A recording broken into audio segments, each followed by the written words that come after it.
आपके केस में मेरे ख़्याल से आप बहुत कम उन पार्लियामेंटेरियंस में से एक हैं, जो हमारे सामने एक ऐसी राजनीति की नुमाइंदगी करती हैं, जिसे हिंदुओं ने भी सपोर्ट किया और जिसे मुसलमानों ने भी सपोर्ट किया, जिसे पुरुषों ने सपोर्ट किया, महिलाओं ने भी सपोर्ट किया। कई बाउंड्रीज़ हम अपने ज़हन में खड़ी कर लेते हैं। तो जब मैंने वो हिम्मत दिखाई वो बाउंड्रीज़ तोड़ने की, तो लोगों ने बहुत प्यार से मुझे अपनाया और मुझे उससे बड़ी चीज़ कोई नहीं लगती है। क्या बाउंड्रीज़ तोड़ी आपने?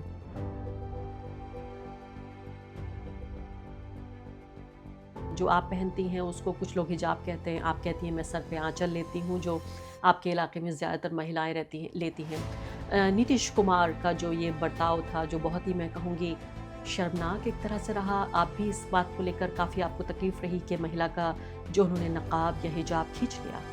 अगर कल को हमारे साथ कोई इस तरीके का बर्ताव करे, तो आप सोचिए हमें कैसा महसूस होगा। अगर कोई आपके कपड़े को छुए, कोई आपके दुपट्टे को छुए। क्या नकाब पे आपका कोई ओपिनियन है या लेकिन ढकने को लेकर आपका क्या ओपिनियन है? अ, तो आप ये कबूल कर रही हैं कि आप प्रिविलेज्ड हैं, आपको जी, ये प्रिविलेज बिल्कुल मिला। मैं प्रिविलेज्ड हूँ और मैं एक नेपोटिज़्म का प्रोडक्ट हूँ। धुरंधर नहीं देखी आपने? नहीं देखी क्योंकि तो आप तो काफ़ी मसरूफ़ हो गई हैं पिछले 1 साल में, आपने अपनी सुध ली कि क्या हो रहा है? कुछ वक़्त अपने लिए निकाल पाती हैं? जी, दोस्तों वग़ैरह से मिल पाती हैं? क्या पार्लियामेंटेरियन बनने से पहले, एमपी बनने से पहले जो दोस्त थे अभी भी हैं वो लोग? ऐसा मेरे ज़हन में तो है कि वो लोग हैं शायद। जब आप वर्क ड्रेस नहीं पहनती हैं तो क्या पहनती हैं? क्या आप कोई स्पोर्ट्स खेलती हैं, किसी में पार्टिसिपेट करती हैं, या अगर माना आपके ये 3 दिन 1 हफ्ता बन जाए तो फिर तो थोड़ा घूमना चाहेंगी आप, या मान लेते हैं कोई छुट्टी वेकेशन पे जाना चाहें आप, तो क्या पसंद है आपको घूमना, और क्या किसी स्पोर्ट्स वगैरह में भाग लेती हैं, लिखती पढ़ती हैं कुछ, क्या करती हैं? जी, तो ये तो तो यूनिवर्सिटी ऑफ लंदन की जो स्टूडेंट हैं, आप ऐसा लग रहा है वो बोल रही हैं। नहीं। कम दर्शकों को ये पता है कि आप यूनिवर्सिटी ऑफ लंदन गई जी, थी, जी, जी। और आप शायद तो डॉक्टरेट भी करना चाहती थी आप। जी, पीएचडी। राहुल गांधी बनने के बारे में तो नहीं सोच रही हैं आप? जी, मायावती जी। तो घर कब बसाएँगी इक़रा? कोई ज़िंदगी में आपके कोई ख़ास है, क्या बहुत जल्द में कुछ करने का इरादा है? नमस्कार, इस ख़ास कार्यक्रम में आपका बहुत-बहुत स्वागत है। इस ख़ास पॉडकास्ट को आज मैं रिकॉर्ड कर रही हूँ एक ऐसी ख़ास शख़्सियत के साथ, जिसकी मैं कहूँगी पूरी शख़्सियत उस बात से मैच करती है जिस तरह की पत्रकारिता मैं इस प्लेटफ़ॉर्म पे करना चाहती हूँ, जिसकी टैगलाइन ही यही है कि पत्रकारिता, ईमान और उम्मीद के नाम। आज मेरे साथ स्टूडियो में एक ऐसी ही मेहमान मौजूद हैं, जिनको हम कह सकते हैं एक ऐसा सांसद, जिसके अंदर जितना ईमान है, उतनी ही उम्मीद भी है। और ऐसा मैं बहुत कम कह पाती हूँ, ख़ासकर आज की राजनीति के लिए, जो इतने ज़्यादा अंधेरे से भरी हुई है, नाउम्मीदी से भरी हुई है, सांप्रदायिकता से भरी हुई है, बहुसंख्यकवाद से भरी हुई है, और एक ऐसी राजनीति जो हमें ये भी यकीन नहीं दिलाती कि कल का जो सूरज होगा भारत में, क्या वो लोकतांत्रिक होगा या नहीं। ऐसे में एक ऐसी शख्सियत मेरे सामने बैठी हुई हैं, जो कि मैंने कहा ईमान और उम्मीद के नाम की राजनीति करती हैं। बहुत-बहुत स्वागत है आपका इक़रा। इक़रा, जी, मैं आपसे दूसरा इंटरव्यू कर रही हूँ जी। आपका सांसद बनने के बाद। इस बात को 1 साल तकरीबन गुज़र चुका है। कैसा रहा ये साल आपके लिए? साल बहुत कुछ सिखा गया और बहुत कुछ सीखना बाकी है, पर ओवरऑल काफ़ी अच्छा रहा और कोशिश है कि ईमानदारी से इसी तरह आगे भी चलता रहेगा। मुझे याद है इक़रा कि जब आपने जिस दिन शपथ ली थी उसी के आस-पास मैंने आपसे जी। बातचीत की थी, और वो तकरीर आपकी बड़ी वायरल हो रही थी। उसके बाद तो ये सिलसिला थमा ही नहीं है हुँ। कि आप जब भी कुछ बोलती हैं, मुझे लगता है कि पता नहीं आप उतना अच्छा बोलती हैं या लोग इतना अच्छा सुनते हैं आपको। क्या लगता है आपको? जी, मेरी कोशिश रहती है कि ईमानदारी से मैं अपनी बात रखूँ, किसी भी मुद्दे पर हो, तो एक शायद काफ़ी लोग बहुत क्योंकि मैं नई हूँ और नया-नया अभी राजनीति सीख रही हूँ, तो मुझे बहुत ज़्यादा चीज़ों को ढाँकना या उनको उस तरीके से पेश करना नहीं आता, जैसे बहुत से हमारे पुराने जो इस राजनीति में जो पुराने लोग हैं, वो कर पाते हैं। तो शायद वो एक नई चीज़ देखने को मिलती है कि बहुत जिस तरीके से मैं चीज़ें समझती हूँ, उस तरीके से मैं रखती हूँ। और मुझे लगता है कि जो लोग मुझे पसंद करते हैं, वो भी उस तरह की राजनीति को पसंद करते हैं, जो थोड़ी सरल हो, जो मुद्दों से जुड़ी हो, जो थोड़ी लॉजिक से जुड़ी हो। तो मेरा कोई ख़ास पैटर्न नहीं है, ऐसी मैं स्कूल में, कॉलेज में भी ऐसी थी और वो चीज़ लोग पसंद कर रहे हैं, तो मुझे खुशी है कि मुझे कुछ बनावटी करना नहीं पड़ रहा है। और कहा ये जाता है कि आप जब बोलती हैं तो आप काफ़ी दिल से बोलती हैं, और जब आदमी दिल से बोलता है तो दिल की बात दिल तक पहुंचती है, और इसीलिए बड़ी तादाद में लोग आपको सुनते हैं और आपसे इंस्पिरेशन लेते हैं। और मुझे लगता है इस पूरे साल में बहुत कुछ राजनीति में गलत हुआ है, ख़राब हुआ है, लेकिन आप एक उम्मीद बंधाती हैं। और ख़ासकर मैं अभी अपने सहयोगियों से प्रोग्राम शुरू होने से पहले ये कह रही थी कि एक पत्रकार के तौर पर मुझे इतना ज़्यादा हिंदू मुस्लिम मुद्दों पर चर्चा करनी पड़ती है कि कभी कभी मन ख़राब होने लगता है। और मैं सोचती हूँ कि क्या पत्रकारिता में यही करने आई थी मैं? लेकिन जो न्यूज़ साइकिल है हमारा, अगर वो हावी हो उस पर से यही हिंदू मुस्लिम मुद्दे, तो फिर क्या किया जाए? ऐसा तो नहीं हो सकता कि आप एलिफेंट इन द रूम जिसे कहते हैं, आप उसे दरकिनार कहें और कहें मैं तो कहीं कुछ और बात करूँगी। आपके केस में मेरे ख़्याल से आप बहुत कम उन पार्लियामेंटेरियंस में से एक हैं, जो हमारे सामने एक ऐसी राजनीति की नुमाइंदगी करती हैं, जो जिसे हिंदुओं ने भी सपोर्ट किया और जिसे मुसलमानों ने भी सपोर्ट किया, जिसे पुरुषों ने सपोर्ट किया, महिलाओं ने भी सपोर्ट किया। और मैं तो यहाँ तक कहूँगी कि आपके जीतने में तो हिंदू, मुसलमान, सिख, ईसाई और महिला, पुरुष ये सब काम आए ही। जीतने के बाद से मुझे लगता है आपकी अपील तो नॉर्थ से लेके साउथ और ईस्ट से लेके वेस्ट तक है। लेकिन अपने जीतने की थोड़ी कहानी हमें बताइए। कुछ दर्शक हो सकता है इस बात को अभी भी उन्होंने ये चीज़ें आपके बारे में ना जानी हों कि जब आप सांसद बनी, तो खाली एक तरह के वोट से तो नहीं बनी। जी नहीं, बल्कि ये बात भी जब मैंने कही कि मेरे यहाँ सिर्फ़ 30% मुस्लिम हैं और बाकी जो 70% लोग हैं वो नॉन मुस्लिम हैं, और उसके बावजूद एक ऐसे पैट्रियार्कल कंज़र्वेटिव एरिया से एक मुस्लिम महिला का जीत के आना, मेरे लिए ये सोचती जब मैं हूँ बैठकर तो बहुत बड़ी बात है। लेकिन इस भी चीज़ पे कुछ लोगों ने आपत्ति जताई है कि ऐसे क्यों कहा, वैसे क्यों कहा, बहुत सी चीज़ें होती हैं, लेकिन मेरे लिए ये जीतने से भी बड़ी बात ये है कि सब लोगों ने मुझे वोट दिया, प्यार दिया, अपना आशीर्वाद दिया, अपना माना, और जिन भी महिलाओं के पास मैं गई, वो चाहे मुस्लिम हों या हिंदू हों या जाट हों, गुज्जर हों, दलित हों, किसी भी समाज से हों, तो उन्होंने मुझे अपने जैसा समझा और अपने जैसा माना, तो वो बहुत एक अपने में बड़ी बात थी। ये वो इलाका है जहाँ पर दंगे हुए थे, 2013 के दंगों से जूझा हुआ इलाका, जहाँ पर उस खाई को पाटना एक बड़ा मुश्किल काम दिखाई देता था। पर कई चीज़ें हम अपने ज़हन में बना लेते हैं, कई बाउंड्रीज़ हम अपने ज़हन में खड़ी कर लेते हैं। तो जब मैंने वो हिम्मत दिखाई वो बाउंड्रीज़ तोड़ने की, तो लोगों ने बहुत प्यार से मुझे अपनाया, और मुझे उससे बड़ी चीज़ कोई नहीं लगती है। क्या बाउंड्रीज़ तोड़ी आपने?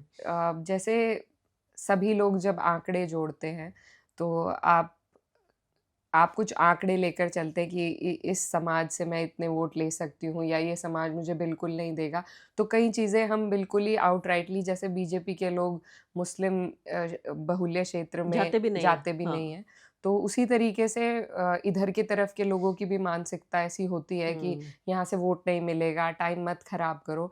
लेकिन मेरी कोशिश ये थी कि मैं सब जगह जाऊँ, चाहे कोई दे वोट, चाहे वो टाइम खराब ही माना जाए। तो वो कोशिश हमने करी थी अपनी तरीके से, और उस टाइम भी सब कह रहे थे कि भई गड़बड़, तुम कुछ गलत वो तो नहीं कर रहे हो, तुमने कोई गलत स्ट्रैटेजी तो नहीं अपना ली है, पता चला कि इससे नुकसान ही हो जाए तुम्हें। तो लेकिन मेरे दिल ने वो गवाही दी कि नहीं, मुझे सबके पास जाना चाहिए, मैं नहीं जाऊँगी तो मैं धारणा कैसे बना लूँ कि ये लोग मुझे नहीं पसंद करते हैं। तो मैं सबके पास गई, और सबके मुद्दे सेम हैं। हिंदू हैं या मुस्लिम हैं, हम सबके मुद्दे सेम हैं। आज हम दिल्ली में बैठे हैं, पॉल्यूशन इतनी है। ऐसा नहीं है कि मुस्लिम कहीं अलग साँस ले रहा है और कोई हिंदू कहीं अलग साँस ले रहा है। हम सबके वही मुद्दे हैं, वही परेशानियाँ हैं। जब हम सिर्फ़ और सिर्फ़ परेशानी पे बात करते हैं, तो वो चीज़ें निकल कर आती हैं। लेकिन जब हम उसे जिस तरीके से कुछ लोग राजनीति को एक धार्मिक उसमें बाँटना चाहते हैं, जब हम भी उन्हीं चीज़ों को लेकर चलने लग जाते हैं मजबूरन, या हमें समझ में नहीं आता कैसे उन मापदंडों को हम तोड़ें। तो कहीं न कहीं हम उसी पिच पे खेलने लग जाते हैं कि हाँ, हम भी वहाँ नहीं जाएँगे, हम भी वो बात नहीं करेंगे, शायद हमें लोग पसंद नहीं करेंगे। लेकिन आई थिंक ये मेंटालिटी तोड़नी ज़रूरी है। हो सकता है कुछ आपके साथ ऐसे वाक़या हो जाएँ जो मन को अच्छे ना लगें, लेकिन उनसे उभर कर ही हम आगे की जो बाउंड्रीज़ हैं वो ब्रेक कर पाएँगे, और मेरे साथ ऐसा हुआ है। मुझे शुरू में जब मेरी कैंपेन चल रही थी, तो उस तरह का रिस्पॉन्स नहीं मिल रहा था। लेकिन फिर धीरे-धीरे जैसे मोमेंटम हुआ, तो जिन गाँव में हम एक-एक बार जा चुके थे, उन्हीं गाँव में हमारे दोबारा बड़े-बड़े ट्रैक्टर में बैठ-बैठ के प्रोग्राम्स हुए। तो वो एक्सेप्टेंस का एक खुद ही फिर पता चल जाता है। तो और आपने पॉल्यूशन पे तो तकरीर भी की आज। जी, वो हो नहीं पाई हुँ, क्योंकि आज स्थगित हो गया हमारा सदन। हुँ, और स्थगित होने की भी वजह क्योंकि सरकार बचना चाहती है इस मामले पे चर्चा करने से, क्योंकि उनकी नाकामी इस पर उभर कर सामने आएगी। पहले दिन से हम लोग चाह रहे हैं, विपक्ष के लोग, कि पॉल्यूशन, हमारी एनवायरनमेंट पार्लियामेंट्री इश्यू बने। और मैं तो यहाँ तक कहना चाहूँगी कि हमारे डिफेंस के स्तर पर, जब डिफेंस की हमारे नेशनल सिक्योरिटी की बात आती है, डिफेंस की बात आती है, तो चाहे सत्ता पक्ष हो, विपक्ष हो, सब लोग एक साथ खड़े नज़र आते हैं। उसी तरीके से इस मुद्दे पर भी मुझे लगता है हमें वही गंभीरता दिखानी पड़ेगी, वही दूरदर्शिता दिखानी पड़ेगी। लेकिन वो कह रहे हैं कि भई 10 महीने की सरकार से आप और क्या माँग सकते हैं? इतनी जवाबदेही हमसे क्यों माँगी जा रही है? देखिए, अब हर बात पे अगर आप 15 साल की आपकी केंद्र की सरकार है, लेकिन तब भी अब नहीं पूछ सकते? तब नहीं पूछ सकते तो सारी गलती नेहरू जी की है। अब 10 महीने की है तो भी नहीं, तो कब पूछेंगे? जब ये लोग सरकार से बाहर हो जाएँगे तब इनसे जवाबदेही हुँ। माँगी जाए, कब माँगी जाए? तो ये देखिए, कोई किसी पे इल्ज़ाम नहीं दे रहा है। आज जो पॉल्यूशन का हाल है वो 1 साल में नहीं हुआ है, ना वो 1 महीने में हुआ है। ये एक लंबा पॉलिसी फेलियर रहा है हमारा, और उस पर बैठकर हमें सही तरीके से पॉलिसी बनानी पड़ेगी, सबको एक साथ आना पड़ेगा, क्योंकि pollution also does not know any और बॉर्डर्स। सबसे बड़ी विडंबना ये है, इक़रा, आपने भी देखा है कि जब पॉल्यूशन को लेके बैठकें हो रही होती हैं, तो उस बैठक वाले हॉल में कई एयर प्यूरीफायर्स लगे होते हैं। बिल्कुल। तो गरीब आदमी जिसके पास जो प्यूरीफायर लेकर ना तो मज़दूरी कर सकता है, ना ही रिक्शा चला सकता है, ना खोमचे पे बैठ सकता है, ना ही बच्चे स्कूल जा सकते हैं, ना ही मज़दूर मज़दूरी कर सकते हैं, किसान खेतों में प्यूरीफायर्स नहीं लगा सकते। तो उन लोगों के लिए तो देखिए पूरी तरीके से एक क्लास का डिवीज़न है ये पे बिल्कुल। एयर प्यूरीफायर का। और पहले पानी को लेके बात हो रही थी। बिल्कुल, मैं वही है कहना ना? चाह तो रही फिर थी। पानी में हमने अपना हिस्से का जो है वो व पानी की बोतलें वाटर और लगा प्यूरीफायर्स लिया। हमने नॉर्मलाइज़ कर दिया वाटर प्यूरीफायर्स को। और अब कोई भी middle class, lower middle class आदमी जो भी अफ़ोर्ड कर सकता है, वो सबके घरों में वाटर प्यूरीफायर्स हैं। उसी तर्ज पे अब हम एयर प्यूरीफायर्स को ला रहे हैं कि आज अपर मिडल क्लास लोग लगा रहे हैं। आगे धीरे-धीरे इसको नॉर्मलाइज़ सरकार करना चाह रही है, अपनी नाकामियों की वजह से। ये नॉर्मलाइज़ होता जाएगा और सरकार अपनी ज़िम्मेदारी से भागेगी। तो हम क्या कर रहे हैं, हम इसमें भी वेल्थ को हम एक फैक्टर बना रहे हैं कि जो अमीर है, वो साँस ले सकता है, वो पानी पी सकता है, जो गरीब है उसके लिए नहीं कर वो सकता। ये हालाँकि एक तरह से ये जो एयर पॉल्यूशन एक तरह का ये इक्विलाइज़र भी इसको कहा जा रहा है, कि आप बाहर तो निकलेंगे ही, चाहे कम ही निकलें और वो हवा ज़हरीली आपके फेफड़ों में पहुँचेगी, आपको तकलीफ़ देगी, कैंसरस भी हो सकता है, लंग कैंसर के चांसेस बढ़ रहे हैं। मैं आना चाहती हूँ एक ऐसे मुद्दे पर जो काफ़ी सेंसिटिव मुद्दा है और अभी आपने उस पे अपनी नाराज़गी भी ज़ाहिर की है। मैं आपसे ये सवाल पूछ रही हूँ एक सांसद के तौर पे भी, एक महिला के तौर पे भी, लेकिन एक ऐसे व्यक्ति के तौर पे जिसने अपनी ज़िंदगी में एक वे ऑफ लाइफ चुना है। जो आप पहनती हैं उसको कुछ लोग हिजाब कहते हैं, आप कहती हैं मैं सर पे आँचल लेती हूँ, जो आपके इलाके में ज़्यादातर महिलाएँ रहती हैं लेती हैं। नीतीश कुमार का जो ये बर्ताव था, जो बहुत ही मैं कहूँगी शर्मनाक एक तरह से रहा, आप भी इस बात को लेकर काफ़ी आपको तकलीफ़ रही कि महिला का जो उन्होंने नकाब या हिजाब खींच लिया? जी, बिल्कुल, क्योंकि आप भी और हम भी महिलाएँ हैं जो प्रोफ़ेशनल किसी न किसी ऑक्यूपेशन से जुड़े हुए हैं। हम पब्लिक स्पेस में रहते हैं, मर्दों के बीच में रहते हैं। अगर कल को हमारे साथ कोई इस तरीके का बर्ताव करे, तो आप सोचिए हमें कैसा महसूस होगा। अगर कोई आपके कपड़े को छुए, कोई आपके दुपट्टे को छुए, तो ये किसी भी महिला के लिए ये एक बहुत डरने की भी बात है और बहुत अफ़सोस की बात है, शर्म की बात है कि ऐसा प्रदेश के सबसे बड़े पद पर बैठे हुए मुख्यमंत्री ने ऐसा किया। तो मुझे ये चीज़ बिल्कुल अच्छी नहीं लगी, क्योंकि हर एक महिला का एक प्राइवेट स्पेस होता है, जिसको आप इन्वेड नहीं कर सकते। चाहे आप पिता समान हो, पिता हों, भाई हों, आप कोई भी व्यक्ति हो। आप एक महिला को सामाजिक रूप से एक गरिमा के तौर पर आप उनसे बर्ताव करते हैं। You do not invade her private space.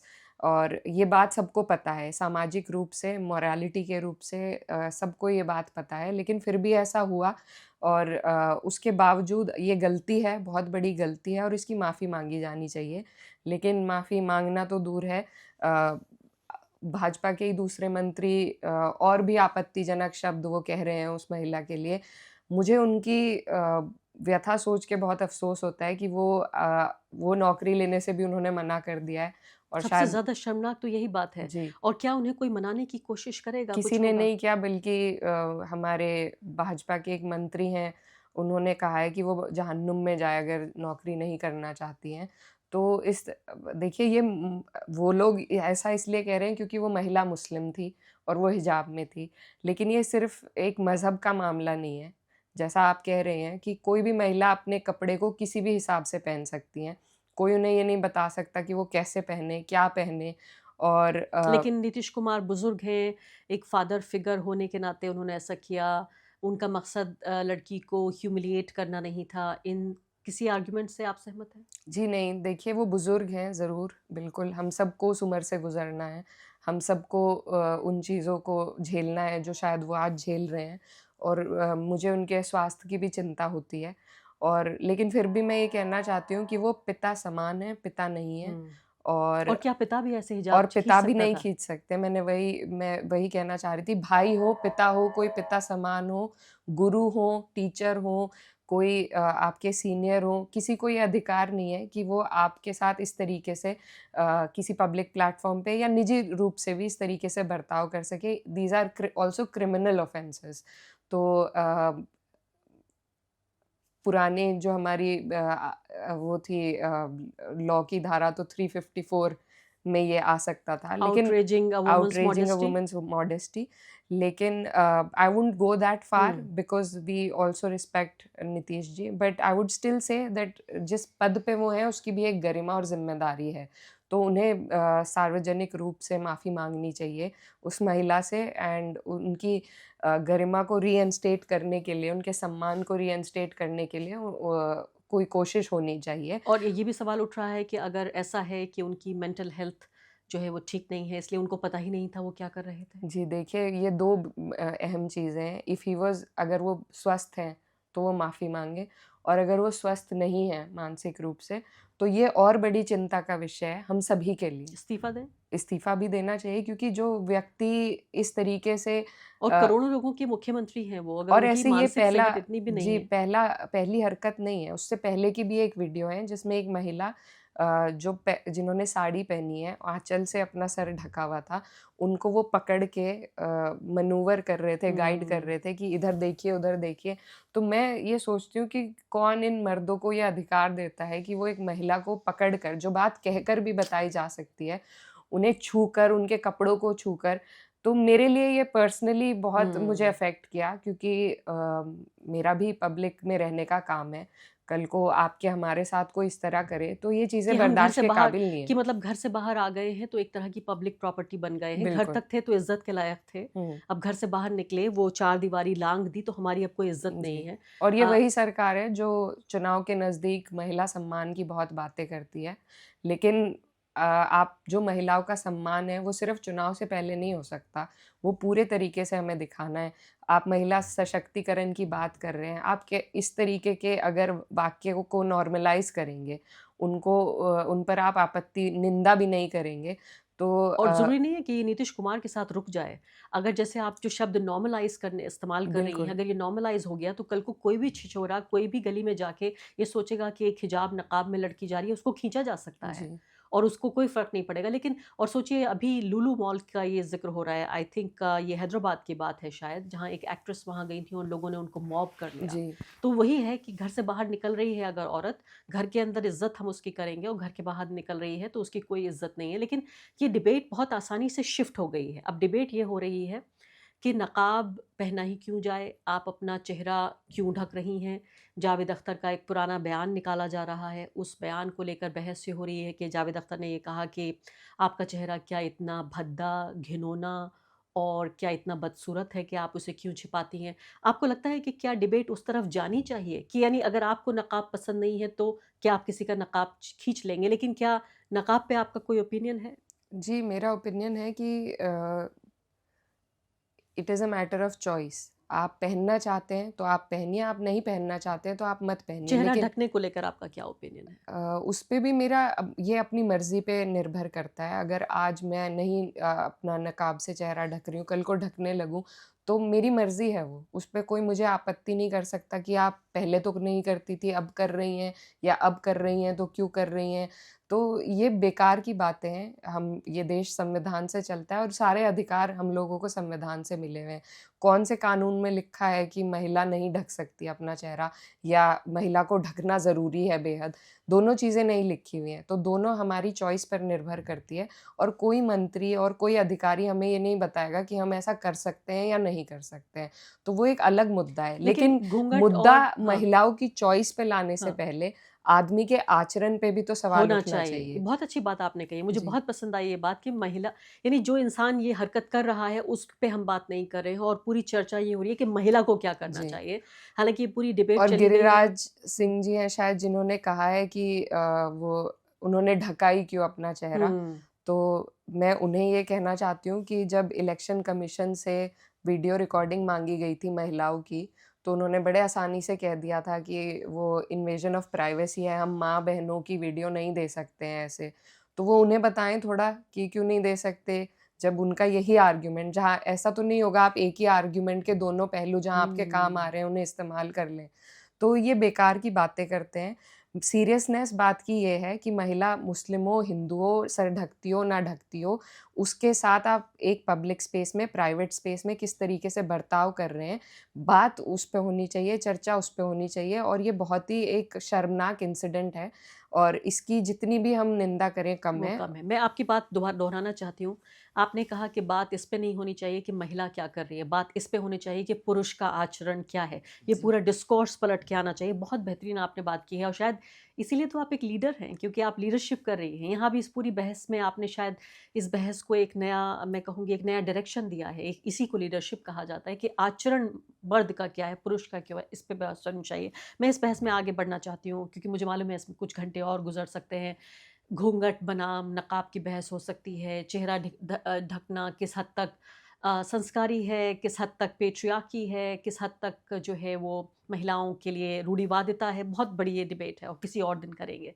अब मुझे ये बताइए कि एसआईआर पर ये पूरी बहस चल रही है, उत्तर प्रदेश में चुनाव होने वाले हैं। आपको मालूम है योगी आदित्यनाथ ने अभी 48 घंटे पहले एक बयान दिया।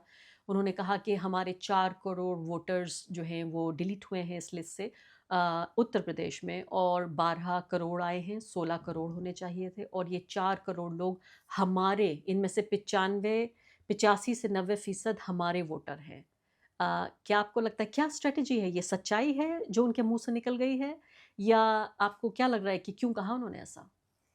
देखिए, ये तो बेहतर वो ही जाने, लेकिन इतने बड़े नंबर्स जो हैं, जो डिलीट हुए हैं, ये सभी के लिए एक चिंता का विषय है कि पहला फ़ेज़ मैं मानती हूँ, जैसे कुछ लोग ऐसी चर्चा कर रहे थे कि जो एसआईआर का डिबेट हुआ, उसमें विपक्ष उतना मुखर रूप से सामने नहीं आ पाए पार्लियामेंट में। तो मुझे लगता है कि जो फर्स्ट फ़ेज़ है एसआईआर का, वो वेरिफ़िकेशन का था। तो उसमें जितने परसेंटेज भी हम अपने इलाकों में करवा पाए, वो एक फैक्टर है। अब जो बहुत इम्पोर्टेंट फ़ेज़ है, वो सेकंड है, क्योंकि जितने लोग बचे हैं, जैसे ये 4 करोड़ लोग बचे हैं, उनमें से कितने अब वापस आ पाएँगे इलेक्टोरल रोल में, वो मैटर करेगा। तो हुँ। इसीलिए जो सेकंड फ़ेज़ है, वो बहुत इम्पोर्टेंट है फर्स्ट फ़ेज़ के मुकाबले में।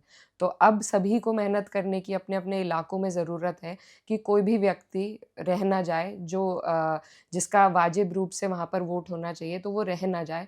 तो इसके लिए हम सभी लोग मेहनत करेंगे, और योगी आदित्यनाथ जी ने वो उन्हें ये विश्वास कैसे है कि ये 4 करोड़ उनके वोटर्स थे? जी, शायद उनको कुछ पहले से डेटा मिलता रहता होगा, हमेशा से रहता भी है इन लोगों के पास, आगे भी रहा होगा, तो उस बात की जानकारी नहीं है, लेकिन शायद मुझे लगता है कि जो नौकरी-पेशा लोग हैं और जो बाहर चले गए हैं अपने इलाकों से, अर्बन तो middle class. Urban middle class को वो अपना वोटर मान रहे हुँ, हैं। जो है भी पारंपरिक रूप से, तो फिर तो जी। इसमें ऑपोज़िशन का सारा आर्ग्यूमेंट ध्वस्त हो जाता है, जिसमें ऑपोज़िशन ये कहता है कि एसआईआर की पूरी एक्सरसाइज़ ऑपोज़िशन का जो वोटर है, उसको कम करने, उसको ख़त्म करने के लिए, उसको हराने की कोशिश है। आदित्यनाथ तो कह रहे हैं, हमारा वोटर जा रहा है। नहीं, देखिए ध्वस्त तो नहीं है, एक क्योंकि मशीनरी सरकार की है और सरकार दोनों जगह सेंटर और स्टेट में बीजेपी की है, तो उनकी नीयत पे तो शक बनता है, और शक सिर्फ़ इस आधार पे है कि पहली बार हम ऐसा सुन रहे हैं कि क्लेरिकल जॉब में लोगों की जानें जा रही हैं। डेस्क जॉब्स में लोगों की जान जा रही है। ऐसी क्या आफ़त है कि इतना कम टाइम दिया गया? बीएलओज़ का आप ज़िक्र कर रही बीएलओज़ हैं। की जो डेथ्स हुई हैं, हम पहली बार ऐसा सुन रहे हैं कि क्लेरिकल जॉब में लोग इतने दबाव में हैं काम के कि कोई हार्ट पेशेंट है, उनको अटैक आ रहे हैं, किसी वजह से आत्महत्या भी हुई हैं। तो इतने दबाव में काम लेने की क्या ज़रूरत है? हमारे चुनाव में अभी 1 साल का वक़्त बाकी है और इतनी जल्दबाज़ी में जो ये कराया जा रहा है, वहाँ पर इनकी नीयत पर शक होता है। बात सिर्फ़ जो विपक्ष की तरफ से बात है, वो सिर्फ़ ये है कि इसको एक आराम के प्रोसेस से टाइम टेकिंग प्रोसेस है, टाइम लेकर भी कराया जा सकता था।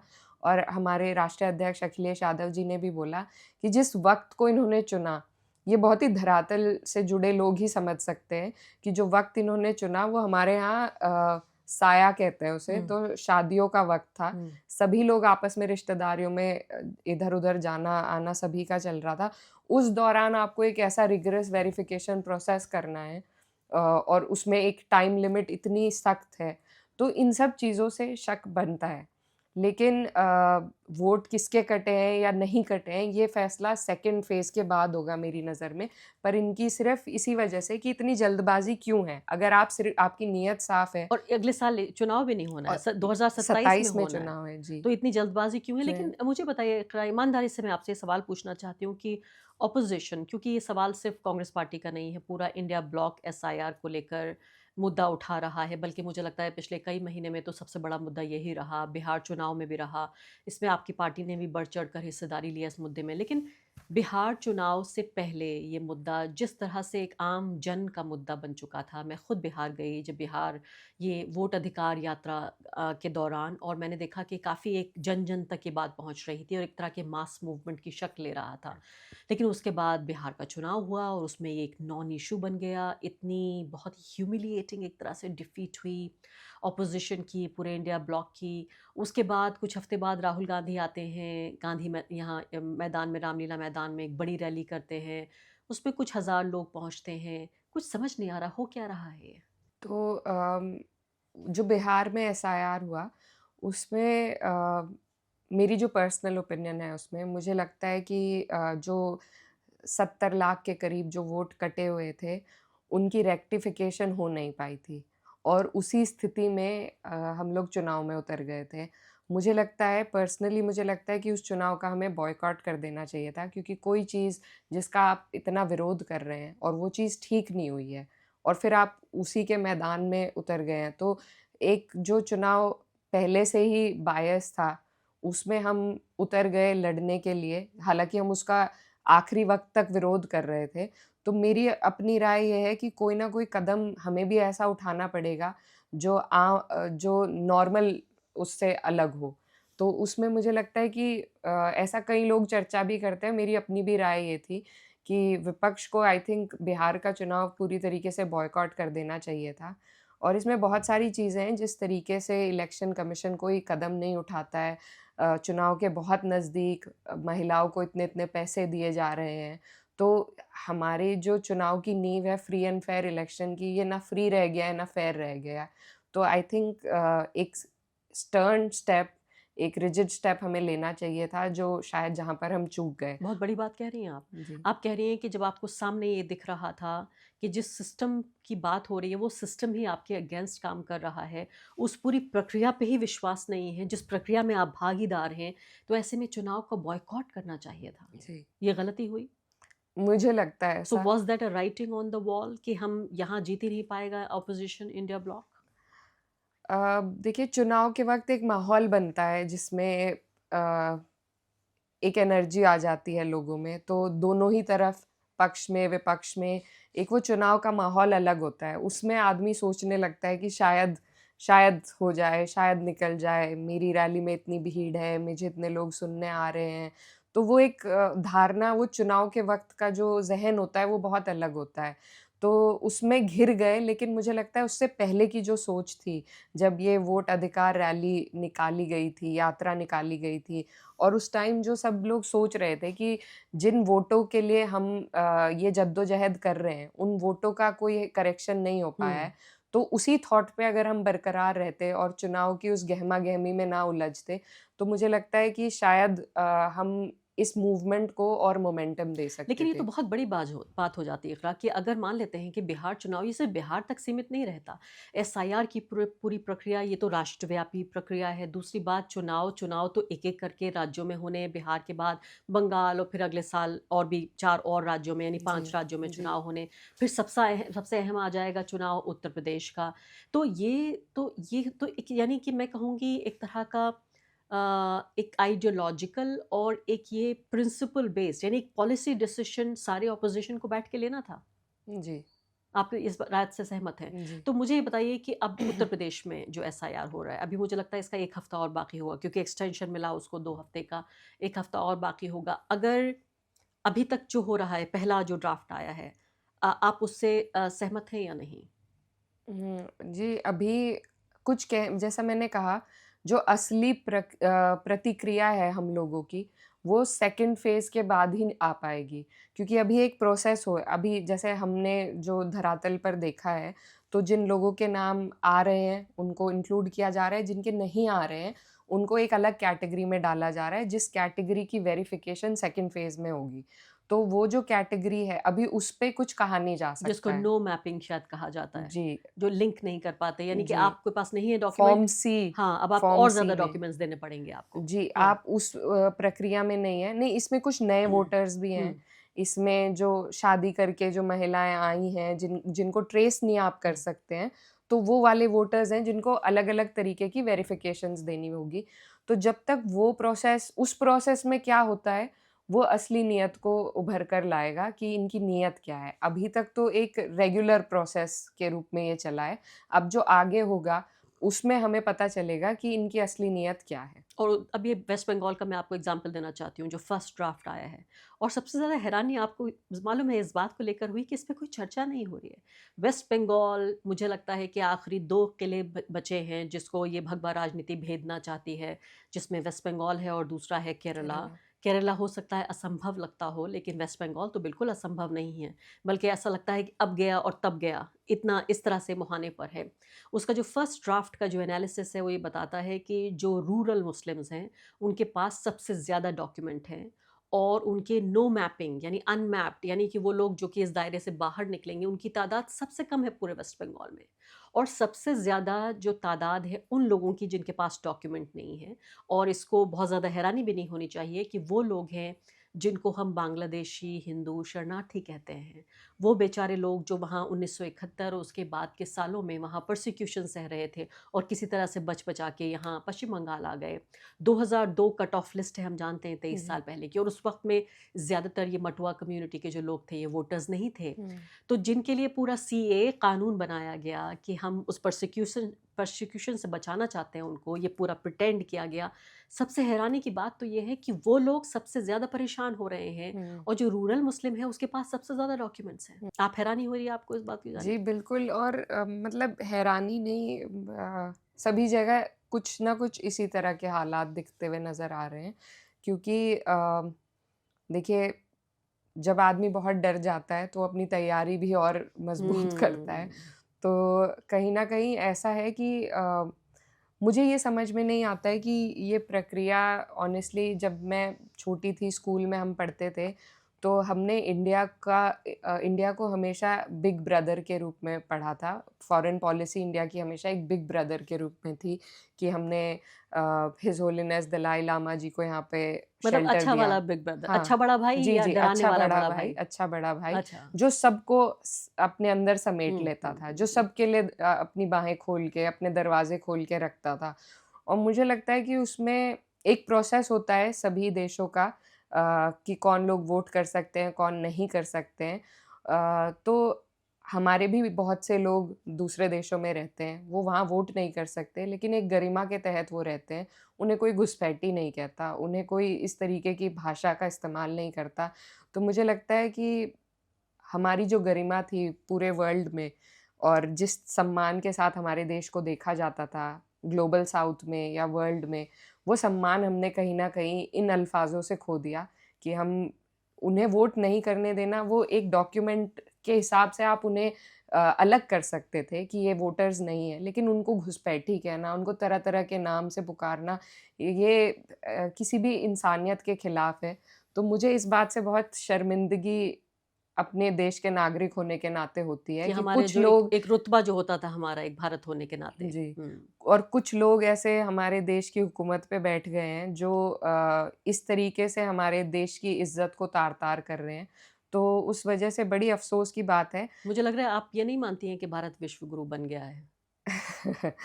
जी, देखिए सब चाहेंगे कि बने, लेकिन मैं बहुत लॉजिक और रियलिस्ट एक इंसान हूँ, और हमें पता है कि पर कैपिटा इनकम में अभी मैं हाल ही में हम पार्लियामेंट की एक डेलीगेशन से जापान गए थे, और मैं वहाँ का वाक़या आपके सामने रखना चाहती हूँ कि वहाँ पर जो हमारे साथ लोग थे, हम लोगों ने बहुत बखान किया कि हम जापान को पीछे छोड़ के और चौथी सबसे बड़ी अर्थव्यवस्था की जगह हमने ले ली है। तो वहाँ पर एक बहुत ही मज़ाकिया तौर पे वहाँ के एक सांसद ने कहा कि लेकिन पर कैपिटा जीडीपी में हम लोग आगे हैं। तो वो इतना बड़प्पन हाँ, अपने आप का नहीं दिखाना चाहिए, हकीकत से भी वाबस्ता रहना चाहिए। आप तो इस तरह से कह रही हैं कि हमारी जो चीफ मिनिस्टर हैं दिल्ली की, उन्होंने कहा कि उनको पता भी नहीं कि एक्यूआई और टेम्परेचर में क्या फ़र्क होता है। तो जी। हम अब इस तरह से विश्व गुरु नहीं बन पाएँगे हम। बिल्कुल नहीं बन पाएँगे। आज मुझे लगता है कि अकाउंटेबिलिटी का बहुत बड़ा एक accountability and acknowledgement goes hand in hand. तो अगर हमें पहले एक्नॉलेज करना पड़ेगा कि हमारी ख़ामियाँ क्या हैं। जब हम अपनी ख़ामियों को एक्नॉलेज करेंगे, उनके लिए कोई रास्ता निकालेंगे, तभी जाकर हम कुछ कर पाएँगे बेहतरी तो के। यानी हेडलाइंस मैनेजमेंट नहीं होना चाहिए, समस्या मैनेज होनी चाहिए। बिल्कुल। अब आपसे आखिरी कुछ सवाल पूछना चाहती हूँ, हल्के-फुल्के सवाल पूछना चाहती हूँ। तो आप तो काफ़ी मसरूफ़ हो गई हैं पिछले 1 साल में, आपने अपनी सुध ली कि क्या हो रहा है? कुछ वक़्त अपने लिए निकाल पाती हैं? जी, काफ़ी कम हो गया है वो वक़्त, तो पर मुझे अच्छा लगता है, मुझे बहुत अच्छा लगता है कि मैं ऐसे काम में हूँ, और मुझे बहुत हड़बड़ी है कि ये मेरे कुछ साल हैं, 3-4 साल हैं, और ये मैं ईमानदारी के साथ इसमें काम कर पाऊँ। आगे का कोई पता नहीं है कि आगे ये मौका फिर से मिले या ना मिले। तो मैं सिर्फ़ एक वो बाय द वे नाम नहीं रहना चाहती, मैं चाहती हूँ कि मेरे हाथों से मेरे क्षेत्र के लिए कुछ हो जाए, कि मुझे अगले कई सालों तक ये तसल्ली रहे कि जो मौका मुझे मिला था उसमें मैंने कुछ कर दिया। यानी जो लोग कहते हैं कि भई आपका चूँकि पूरा परिवार ही राजनीतिक है, आपकी फ़ैमिली में कई मेंबर ऑफ़ पार्लियामेंट्स रहे, 3-3 जनरेशन पहले से मेंबर ऑफ़ पार्लियामेंट्स रहे, आप सिर्फ़ उस तरह से एक एक बेटी पार्लियामेंटेरियन बल्कि नहीं, बल्कि अपने खुद के दम पर आप काम करना चाहती हैं। जी नहीं, ऐसी मेरी सोच नहीं है। मेरी राजनीति में रुचि ही मेरे वालिद की वजह से है, और मुझे बहुत अच्छा लगता है जब मुझे उनके नाम से पुकारा जाता है। आज वो हमारे बीच में नहीं हैं, तो हर रोज़ मुझे उनकी कहानियाँ सुनने को मिलती हैं लोगों से, तो उसी के लिए मैं जीती हूँ, और वही चीज़ मुझे सबसे अच्छी लगती है। तो मैं कभी नहीं चाहूँगी कि भले ही इसे नेपोटिज़्म कह लें या कुछ भी, लेकिन मैं कभी नहीं चाहूँगी कि मुझे उस चीज़ से अलग देखा जाए। मैं चाहती हूँ कि मुझे मुनव्वर हसन की बेटी के रूप में ही हमेशा जाना जाए, जब तक मेरी राजनीति में मेरा जितना भी वक़्त है, और मुझे वो बात बहुत अच्छी लगती है, बुरी बिल्कुल नहीं लगती, और उन्होंने बहुत कुछ किया है अपने लोगों के लिए। मैं उसका जीता जागता सबूत हूँ कि मुझे भी आज एक्सेप्टेंस जो मिली है, वो उनके काम की वज़ह से, अभी मैंने कुछ नहीं किया है। तो आप ये कबूल कर रही हैं कि आप प्रिविलेज्ड हैं, आपको जी, ये प्रिविलेज बिल्कुल मैं मिला। प्रिविलेज्ड हूँ, और मैं एक नेपोटिज़्म का प्रोडक्ट हूँ। बट हैविंग सेड दैट, मैं ये भी कहना चाहती हूँ कि लेकिन मैं किसी ज़बरदस्ती के रास्ते से नहीं आई। मैं एक इलेक्टोरल प्रोसेस से आई हूँ। मैंने किसी को ज़ोर-ज़बरदस्ती वोट नहीं डलवाया। लोगों ने अपनी खुशी से कुछ देख कर, कुछ परख कर, कुछ सोच कर मुझे वोट दिया है। तो वो भी एक फैक्टर है। हम हमेशा इस डिबेट में ये बात भूल जाते हैं कि हम सभी लोग इलेक्टोरल प्रोसेस से आए हैं। हुँ, हम कोई किसी पर दबाव बनाकर या किसी ऐसे रास्ते से और नहीं आए। नॉमिनेट नहीं किया गया, आपको जी, इलेक्ट बिल्कुल। किया गया है। जी। दोस्तों वगैरह से मिल पाती हैं? क्या पार्लियामेंटेरियन बनने से पहले, एमपी बनने से पहले जो दोस्त थे, अभी भी हैं वो लोग? ऐसा मेरे ज़हन में तो है कि वो लोग हैं, शायद उनके लिए मैं ना रही हूँ, क्योंकि अब मेरी मसरूफ़ियत काफ़ी ज़्यादा बढ़ गई है। लेकिन कुछ जो दोस्त होते हैं, जिनको किसी भी टाइम आप मिल सकते हैं, उनके साथ वो फ़ॉर्मेलिटी नहीं होती, तो वो अभी भी हैं, और इसके लिए भी मैं बहुत शुक्रगुज़ार हूँ कि ऐसे लोग मेरी ज़िंदगी में हैं। फ़िल्में देखती हैं आप? जी, फ़िल्में देखते हैं कोई हाल ही में कौन-सी फ़िल्म देखी आपने? द ग्रेट शम्सुद्दीन फैमिली मैंने ना अभी मैंने रिसेंटली देखी नहीं, देखी थी। मैंने सुना बहुत है। जी। धुरंधर नहीं देखी आपने? नहीं देखी क्योंकि बहुत लंबी पिक्चर बताई जा रही है और थिएटर में लगी है, तो ऑनलाइन आएगी कभी तो कभी वक़्त हुआ तो देख लेंगे। अब उतना वक़्त नहीं होता है कि थिएटर में जाया जाए, लेकिन मैंने काफ़ी कुछ सुना है तो and I also like to जज every movie on my own. तो मुझे देख के ही मैं जज करती हूँ, तो कभी आएगी तो ज़रूर तो देखेंगे। कहा जा रहा है, मैंने तो देखी है फ़िल्म, मैंने काफ़ी उसको क्रिटिसाइज़ भी किया फ़िल्म को कि किस तरह से इतने बड़े पर्दे पर इतना ज़्यादा वायलेंस दिखाया गया है कि हमें ज़्यादा एक अग्रेसिव और बहुत ही यानी वायलेंस जब हमारे लिए एंटरटेनमेंट बन जाए तो सवाल ये पैदा होता है कि राष्ट्र के तौर पर और फ़िल्म भी सुपर हिट हो जाए। जी। यानी फ़िल्म मेकर्स कुछ भी बना सकते हैं, लेकिन हुँ, अगर लोग देख रहे हैं तो एक तरह से वैलिडेशन मिलता है फ़िल्म वैलिडेशन। मेकर को।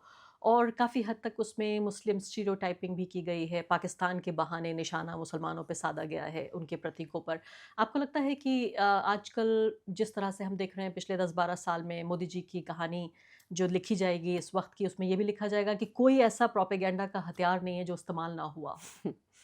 जी, बिल्कुल मुझे लगता है कि ये वक़्त बदलेगा और जब ये वक़्त बदलेगा, तो तब हमें बहुत कुछ सीखने को मिलेगा इस वक़्त से, जो हम लोग जिन चीज़ों से हम गुज़र रहे हैं रोज़ाना, तो वो शायद आगे हम सब के लिए बेहतर कल भी लाएगा। पर ये है कि इस बीच में आप और हम पिस जाएँगे, शायद आने वाली पीढ़ियाँ ये सब ना देखें, उम्मीद है हमें। तो लेकिन हर रोज़ इस तरीके की चीज़ें हैं, हर रोज़ आपको अपने नेशनलिज़्म को प्रूव करना पड़ रहा है, हर रोज़ कोई भी डिबेट हो आपने कहा कि मुझे बहुत मैं फ़ेमस हो गई हूँ शायद, तो मैं खुद भी सोचती हूँ और हमेशा ऐसा होता है कि पार्लियामेंट में जब भी कोई इश्यू होता है, जैसे अभी वंदे मातरम का इश्यू था, तो मुझे बहुत लोगों ने कहा कि हम देखना चाहते थे कि मुस्लिम कोई क्या कहेगा इस बात पे।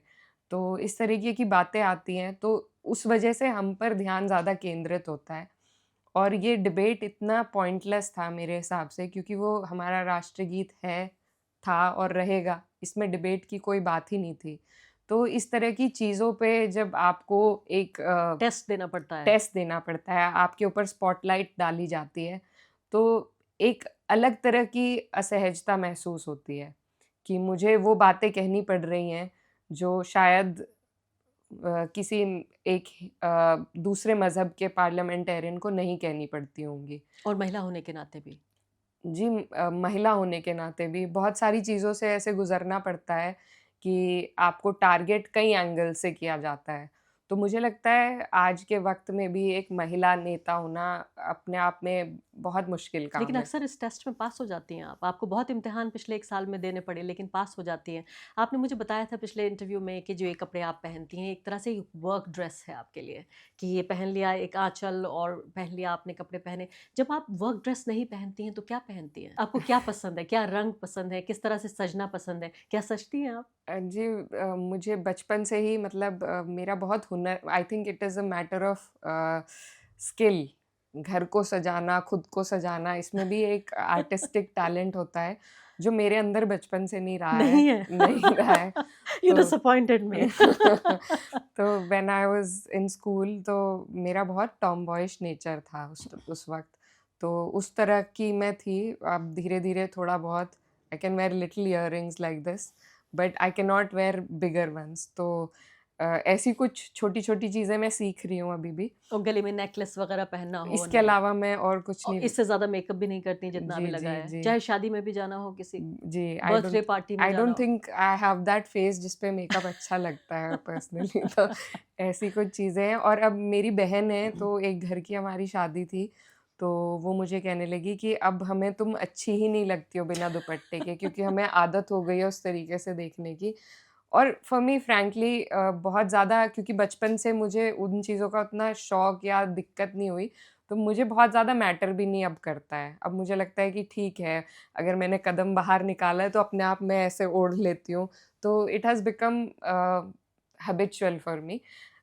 उसके अलावा मुझे बस घर पे रहकर मैं ऐसी हूँ कि मैं पूरे दिन घर पे रह सकती हूँ। अगर मुझे ऑफ मिले तो मैं कहीं घूमने नहीं जाना चाहूँगी। मैं घर पे रह के अपने बेड पे रह के पूरा दिन, 2 दिन, 3 दिन मैं बिता सकती हूँ। वाह! क्या बात है। ये भी लग्ज़री है आपके लिए जी, शायद। ये अब ये लग्ज़री है। बताइए कि क्या आप कोई स्पोर्ट्स खेलती हैं, किसी में पार्टिसिपेट करती हैं? या अगर माना आपके ये 3 दिन 1 हफ़्ता बन जाए, तो फिर तो थोड़ा घूमना चाहेंगी आप। या मान लेते हैं कोई छुट्टी वेकेशन पे जाना चाहें आप, तो क्या पसंद है आपको घूमना और क्या किसी स्पोर्ट्स वग़ैरह में भाग लेती हैं? लिखती पढ़ती हैं कुछ, क्या करती हैं? जी, मुझे मैं स्पोर्ट्स बचपन में मैं काफ़ी स्पोर्टी थी, मैं स्पोर्ट्स कैप्टन रही हूँ अपने स्कूल में और मैं बास्केटबॉल में थी। हम स्टेट, ज़ोनल, डिस्ट्रिक्ट लेवल तक हम खेले हैं। मैं टीम में थी और मैं स्विमर रही थी बचपन में, वाह! और छोटे में। I was a national swimmer. तो मैं क्लास 6-7 तक मैंने स्विमिंग करी है, उसके बाद मैंने छोड़ दी थी फॉर ऑब्वियस रीज़न्स। फिर मैं बास्केटबॉल बहुत खेलती थी और बैडमिंटन और इस तरह मैं काफ़ी स्पोर्ट्स में स्कूल के टाइम में एक्टिव रहती थी। कॉलेज में जैसे होता है छूट जाता है, उतनी रुचि नहीं रहती है। इसके अलावा I like to read and I like to be perceived as somebody who reads. तो ये तो तो यूनिवर्सिटी ऑफ लंदन की जो स्टूडेंट हैं आप, ऐसा लग रहा है वो बोल रही हैं। नहीं। कम दर्शकों को ये पता है कि आप यूनिवर्सिटी ऑफ लंदन गई जी, थीं जी, जी। और आप तो शायद डॉक्टरेट भी करना चाहती थीं आप। जी, पीएचडी। जी, अभी भी आज बल्कि मैं अपनी एक प्रोफ़ेसर से मिली, तो उम्मीद है, आगे इरादा है मेरा कि हुँ। हम करेंगे इंशाल्लाह। मैं किताब हमेशा मेरे एक बैग में रहती है, कोई भी किताब हो, तो वो खुले ना खुले पर वो रहती ज़रूर है सेफ साइड। तो आजकल सिर्फ़ लाइट में खुल पाती है क्योंकि ज़हन इतना हर चीज़ में हुँ। रहता है। तो I like to read, I like to watch movies और शोज़, और वही बहुत साधारण शौक है मेरे। अ, बस आखिरी सवाल अब आपसे। जो बात बताया जा रहा है कि मोस्ट एलिजिबल जो बैचलर्स हैं, उनमें से आप एक हैं और बहुत लोग पूछ रहे हैं कि भई कब जो है वो 1 से 2 बनेंगे? और अगर मैं पारंपरिक रूप से कहूँ तो घर कब बसाएँगी इक़रा? कोई ज़िंदगी में आपके कोई ख़ास है क्या बहुत जल्द में कुछ करने का इरादा है?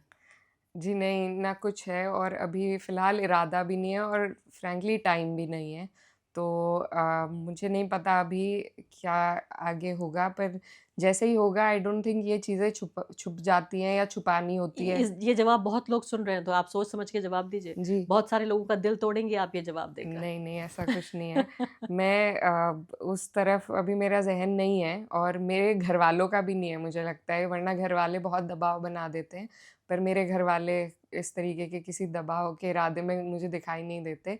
तो जब भी ऐसा हुआ या नहीं हुआ, मेरी काफ़ी कहना नहीं चाहिए, पर I don't think I I might even do it. तो राहुल गांधी बनने के बारे में तो नहीं सोच रही हैं आप? जी, मायावती जी। तो अभी कुछ सोचा नहीं है इस तरीके से, अगर होनी होगी तो वो भी हो सकती है, नहीं भी हुई तो I think that is also ये ओके। तो आपकी ज़िंदगी का फ़ैसला, आप जी, जो करें। बहुत-बहुत शुक्रिया इक़रा, जी, आप स्टूडियो में आईं, थैंक यू। आपने बहुत अच्छी तमाम बातें की और पहली बार आप फिर से नए सिरे से आपको एक अलग तरीके से जानने का मौका मिला। जी, बहुत-बहुत शुक्रिया। Thank you so much.